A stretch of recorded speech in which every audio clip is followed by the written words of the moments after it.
Well, he's back. After losing the Democratic primary to Democratic Socialist Zohran Mamdani, Andrew Cuomo is jumping back into the race as an independent because, of course, he is. And in classic establishment fashion, he's trying to soften the image. He's petting dogs, he's jump-starting car batteries, and he's pretending he's just your average guy. But don't be fooled, because this is the same Cuomo who signed up to defend Benjamin Netanyahu at the International Criminal Court, the same guy who said his first visit overseas would be, of course, with Israel, the same Cuomo who always puts Israel first, even when it means ignoring war crimes. And now he wants a second chance from the very voters who already told him no. He seems to have a difficult time taking no for an answer. Here's how he announced his comeback. Watch this. Hello, I'm Andrew Cuomo. And unless you've been living under a rock, you probably know that the Democratic primary did not go the way I had hoped. To the 440,000 New Yorkers who voted for me, a sincere thank you. Thank you for believing in me, in my agenda, and in my experience. And I am truly sorry that I let you down. But as my grandfather used to say, when you get knocked down, learn the lesson and pick yourself back up and get in the game. And that is what I'm going to do. The fight to save our city isn't over. Only 13% of New Yorkers voted in the June primary. The general election is in November, and I am in it to win it. My opponent, Mr. Mamdani, offers slick slogans, but no real solutions. We need a city with lower rent, safer streets, where buying your first home is once again possible, where childcare won't bankrupt you. That's the New York City we know. That's the one that is still possible. You haven't given up on it, and you deserve a mayor with the experience and ideas to make it happen again, and the guts to take on anyone who stands in the way. Every day I'm going to be hitting the streets, meeting you where you are, to hear the good and the bad, problems and solutions. Because for the next few months, it's my responsibility to earn your vote. So let's do this. I'll see you out there. He says, my grandpa said, you got to learn your lessons. And I am not learning my lesson. The New Yorkers said no to me, but I am not taking no for an answer because I don't know how. And I am running again as an independent. Screw it. I'm going to be an independent, he says. Oh, my gosh. Well, he posts this, and Zohran Mamdani actually posted underneath this because Cuomo put this out on X. And Mamdani put this underneath. He put a link to contribute to Zohran Mamdani's mayoral campaign. And the ratio on this post, you see there, Andrew Cuomo, he has about, by the time, when we took this screenshot, it was 4.9. It's now up to 5.5 thousand likes. So out of everybody that's seen this, which is 19 million people have seen his post, and he's only received 5.5 thousand likes. Meanwhile, Zohran Mamdani put the link to his fundraiser down below, and he has 181,000 likes on his post. So 5.5 thousand versus 181,000. I think the people have spoken, Cuomo. I think it's time for you to just go by the wayside. I'm pretty sure people are pretty sick of the establishment. They're not looking for these political dynasties to continue to run things into the ground. What have you actually done that is beneficial for people? What did you do that where people just feel like, yeah, we want to vote you back in. Great job. We want to keep the elites and the establishment in power because we just like more of the same. People are not looking for more of the same. And a lot of people voted for Donald Trump for the same reason they voted for Zohran Mamdani. And that is they just want something different.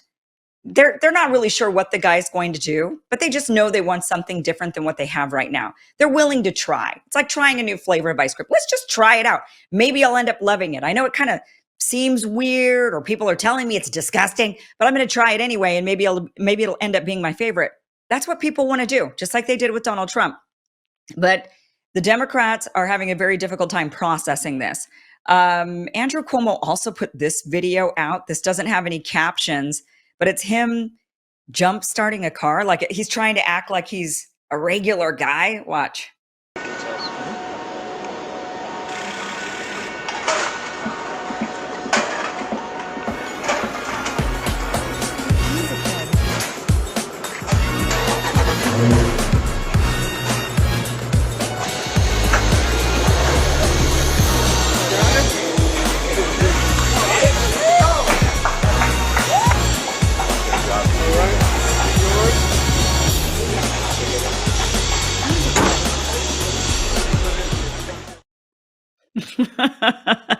Who believes that actually happened? And they just so happened to have cameras there that just so happened to catch it.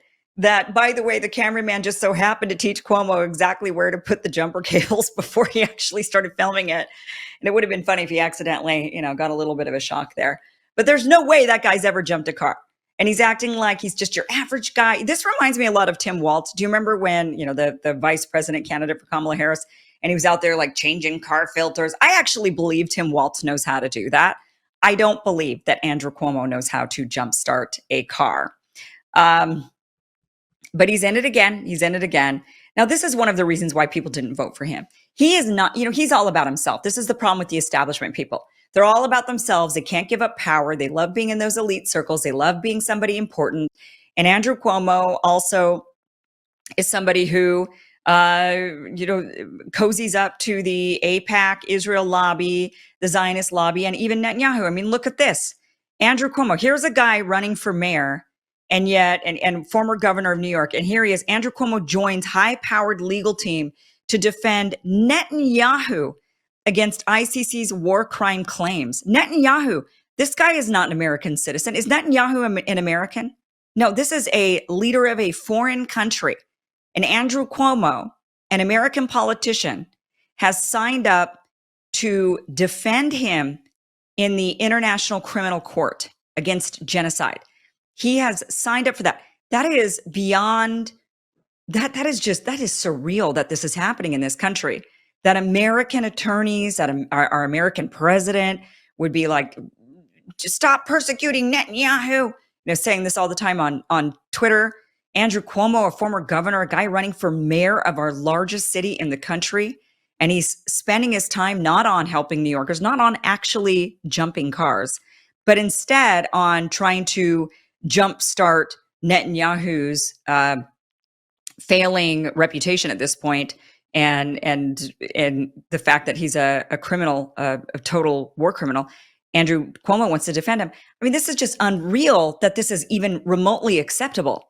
That shouldn't be even remotely acceptable at all. Imagine if it were Xi Jinping that he was going to go and represent and be his attorney. I mean, people would not be okay with that. But for whatever reason, because it's Israel, people just turn a blind eye to this and act like Israel's our 51st state. I think we're actually the state. I don't think Israel's one of our states. I think we're one of their states. And Americans are no longer going for this. Zohran Mamdani in the debate said, I'm not going anywhere. I'm here for New York, and I will meet New Yorkers where New Yorkers are. And of course, I will support Jewish New Yorkers, and I'll support every other New Yorker, but I'm not going anywhere because I'm running for mayor of New York. And people liked that answer. They want somebody who's actually going to be New York first for their mayor, just like we would like politicians and a president who is actually America first, rather than doing anything and everything for Israel. And this trend has been going on for a long time. I actually want to show you this because they've been ignoring the fact that Americans are not, Americans' attitudes have shifted when it comes to Israel. I think more so now, we've definitely seen a major shift amongst most voting Americans. But this had been going on for a while. I want to play this clip for you. This is an oldie, but a goodie. Ted Cruz, this is back in 2014. Ted Cruz went to a summit for persecuted Christians. So this was a summit for Middle Eastern Christians who were persecuted. And Ted Cruz says to this crowd, if you don't stand with Israel and the Jews, then I will not stand with you. These are Christian America who've now moved to America. They're Americans. And he's saying to the Christian crowd, if you don't stand with Jews in Israel, then I won't stand with you. Watch this. Christians have no greater ally than the Jewish state.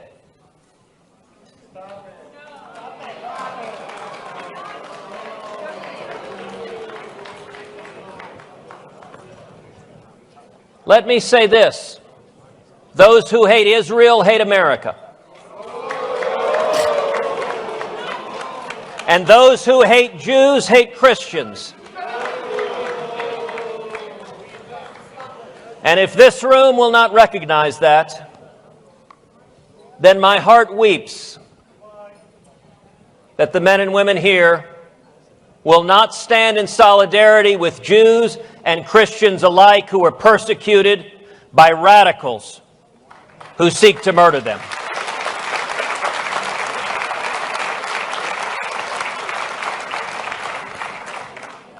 If you hate the Jewish people, you are not reflecting the teachings of Christ.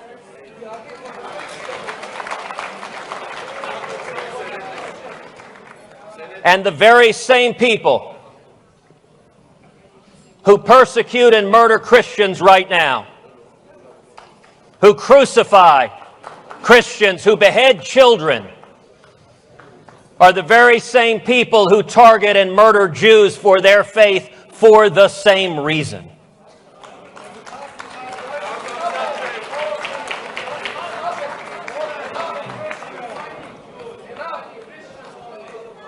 I will say this.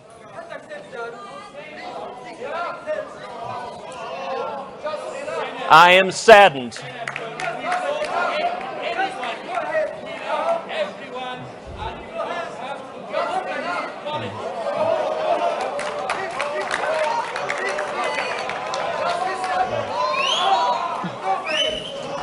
Please, respect for dialogue.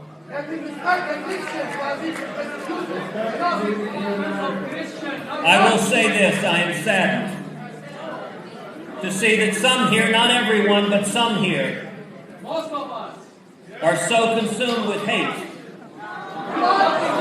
that you cannot address your brother. I will say this. You speak for yourself. If you will not stand with Israel and the Jews, No. then I will not stand with you. Thank you, and God bless you.